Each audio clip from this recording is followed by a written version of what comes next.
Nathan, what is your opinion on why do we have to say like such a different approach in targeting the small projects, and when we have a lot bigger fish to fry, but we're not frying it, we're letting it swim?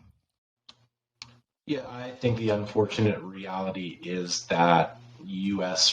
financial regulators are underfunded to do what they are expected to do when potentially being faced with litigation against multi-billion-dollar firms who can hire the best white shoe lawyers. Look, there's not really an ability of the SEC right now, or say 2 years ago, to go after FTX in any way, in any iteration. FTX and Binance have their U.S. entities, but there are still lots and lots of U.S. users on those. That is more than sufficient. And I'll take Binance out of it. I don't want to upset CZ. So. But, there was more than enough standing to go after FTX. That's the reality. There were so many U.S. users. The know your customer and anti-money laundering things in place would provide enough background of who is using it. You could clearly see, right? I mean, I think on Bankless, David Hoffman the other day was like, oh, I just thought, right? Like I thought I could just use normal FTX still. And there was just this other additional, US FTX entity, right? Like he's in the space. He knows how this works. But if he just as a person is like, oh, I can just use this and there's nothing preventing them really. Look, most of us use VPNs for privacy purposes, not even to skate around geofencing. And if you can go to FTX, click, log in, do it, and whatever the process is, and wire in money from the US somehow, whether it's through Silvergate, which, is an issue, the SEC can go after them. They could have gone after them last year. They could have gone after them 2 years ago. But they didn't because they have their hands full with Ripple, and they just functionally do not have the ability to prosecute 2 cases of that level.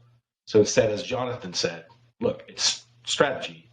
Go after a couple people who lagged a bit.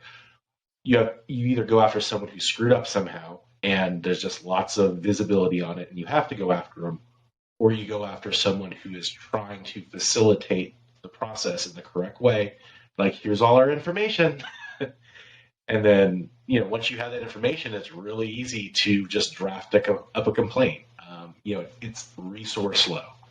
What it comes down to is resourcing and mandate of how these U.S. regulators are run. And look, I don't think the answer is just give them tons of money, but figure out a way to facilitate regulatory compliance with people who want to do it and want to make it happen. Yeah, that's very true. I mean, there are people in the space that do want to be compliant, but you just don't have the clear guidance. And even when you ask, you're like, well, we don't know, right? But then when the regulation, when enforcement happens, well, now we know how to enforce it.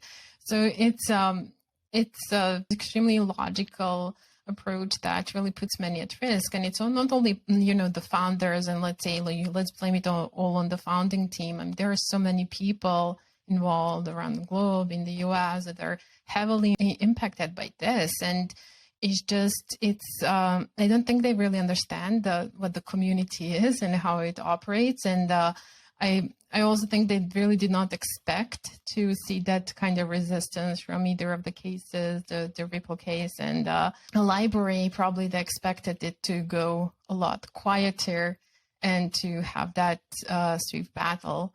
And no, Nathan, do not please upset CZ. He might tweet something, then we are in trouble.